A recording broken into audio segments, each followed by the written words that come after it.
really appreciate you taking time out of your weekend and on one of the last nice days of the year. So thank you so much.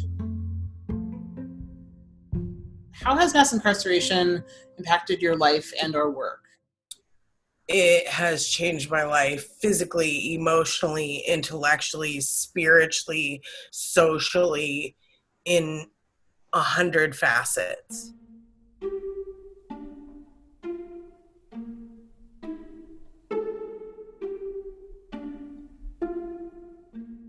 Physically, not being able to eat meat for years on end is definitely not a choice a lot of people would want to make. Emotionally, it's made me jaded, but it's also made me more accepting. When I first kind of learned about, what is the for-profit prison industry and, mass incarceration and what that looks like for a community, I was actually working as a graduate student at Illinois State University.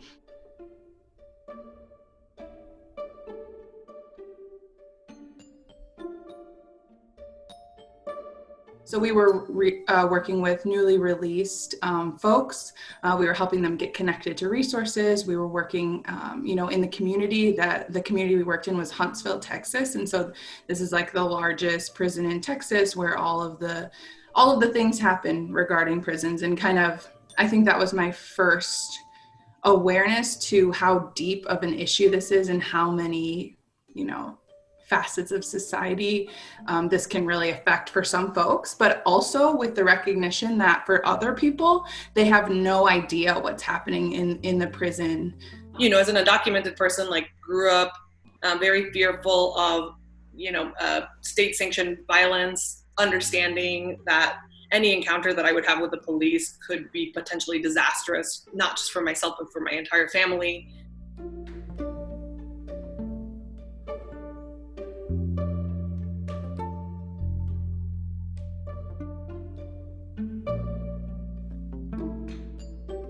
But through that, I also began to see the intersection of the mass incarceration apparatus and what that does to Black communities in the United States, and seeing the similarities between what was happening to the Latino communities that I was engaging with. And so more and more, it became clear to me that this is the same struggle. It's the same fight. It's two faces of the same coin. And it's critical, particularly because there is so much anti-Blackness in the Latinx community, and a lot of fear of undocumented folks in Black communities that I work to try to bridge those gaps. What is the Bloomington Normal area like? Who lives there? What kind of stuff is normal? What kind of stuff is seen as regarded with skepticism, right? What kind of community is it? Bloomington Normal is a really nice place.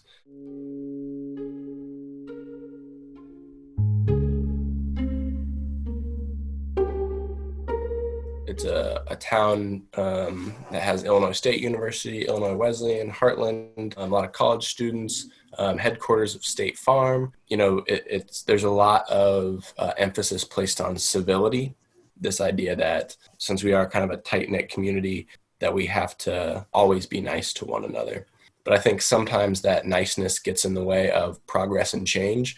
And so I think that people in Bloomington Normal sometimes are sort of shielded from the inequalities that exist in the community. And so it's not viewed as a place where mass incarceration is happening, or where extreme poverty is happening. People can kind of put those group of people in a bubble, kind of distance themselves from them. Generally speaking, you find Black, brown, and poor people west of Main Street, and you find a majority white people east of Main Street.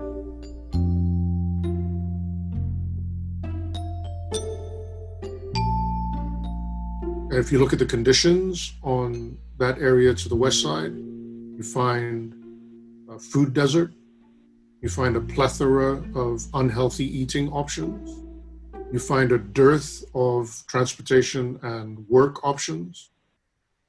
You find infrastructure crumbling. At the same time, on the east side, you see brand new parks. You see roads getting paved. You don't see police patrolling on a regular basis. They come for service, but they're not driving around enforcing broken windows policing policies. Because we're in Bloomington Normal, we have two police departments as well. So we have the Bloomington Police Department and the Normal Police Department. Then because we have a very large campus here, we also have the Illinois State University Police. And then we have the McLean County Sheriff's, headquarters is here, plus the jail. So there's a lot of law enforcement in our area. I'm curious about how this actually plays out in Bloomington Normal. So if we're thinking about how mass incarceration has impacted this specific community, what does it look like? What are some experiences that you've had seeing this play out? Nothing is more recognizable than the jail in Bloomington, the McLean County Jail. It's in downtown Bloomington. If we go to one of my favorite bar restaurants, you are actually facing the jail visitation sign. So it is in the heart of our downtown here in Bloomington. What we've seen in Bloomington is this national trend of over-policing of Black and brown and poor neighborhoods and over-representation of those populations in the criminal justice system and in pretrial incarceration. My first month as an organizer, we are having getting phone calls from people whose moms and dads and brothers and sisters never came home from work because we had a pretty constant ICE presence as their teams were traveling between St. Louis and Chicago. Bloomington was one of the sort of stops along the way, and so we'd have people picked up all over. So that was as a 20-year-old brand spanking new organizer, this was my first experience, was folks being taken. Where I grew up, yes, it's very normal for them to arrest you, to incarcerate you, to come in a house without a search warrant, to pull you over just while DWB. And those were things that we all got used to. Those were societal norms.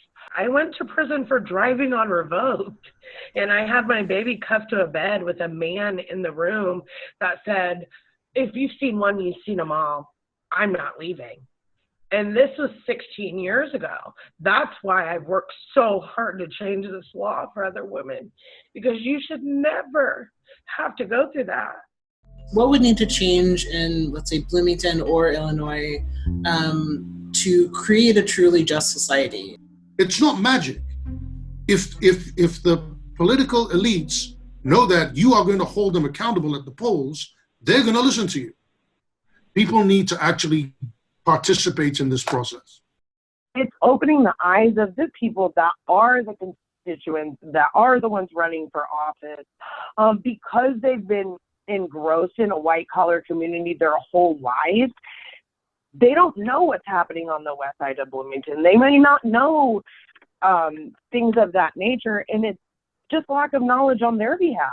If we can tell them how they can better help us, everybody wants to look like the good guy once in life.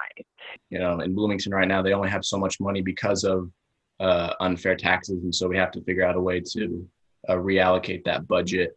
And so, in my opinion, the only way that we can fix mass incarceration at the local level is to take away resources from the people who are mass incarcerating people in our community. Equitable access and access to food and housing for all. I think some of those things are really important as we look into, what a just society looks like for everyone. So what are some of the ways that you feel like the Bloomington community has pushed back against mass incarceration? I'm a member of the leadership team of Black Lives Matter Bloomington Normal. In that capacity, we've also worked with Decarcerate out of Chicago. One of our main outreach programs in Bloomington Normal has been our bailout fund.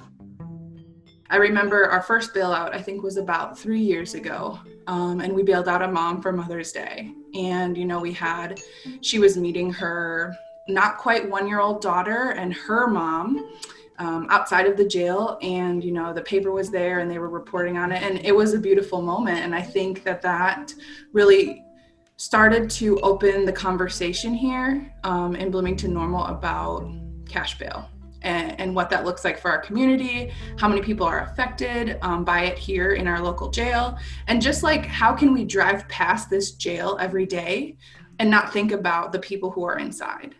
We can't wait for somebody else to champion our stuff, that like we need to start to really take power and be really ruthless in our pursuit of governing power if we are serious about addressing these issues. And so, yeah, I threw my name out there. Certainly people like me are not supposed to get elected to the city council. These systems weren't built for people like us. But, you know, with a ragtag team of very, very dedicated folks, I got elected last year and became the first Latinx person in Bloomington to get elected to the council. And I won with another queer woman, and we are the first openly queer folks on the city council as well. So this is off as hard as we work and as much as we push, the resistance we face. I see it in some of the folks that Black Lives Matter reaches out to. They're tired. And I'm not even going to bother anymore. I'm just going to, this is the way it is. There's nothing I can do about it. So that's for me is the biggest danger, and the biggest step we can take is to give people hope that this work we're doing is not in vain, and that with their help, we can actually achieve real progress. Bloomington is like the microcosm of like the United States, and like a really good experiment to test these things out, right? Like, which you can't test in New York City, you can't test in Chicago, you have to do it in places like Bloomington. And if you can win Bloomington, and if you can make Black Lives Matter uncontroversial in Bloomington, if you can make like defund the police a thing that is understood and clear to folks and like gains public support in a place like Bloomington, then you can do it anywhere. And like I deeply believe that, which is why I think so many of us are committed to the work that we're doing there.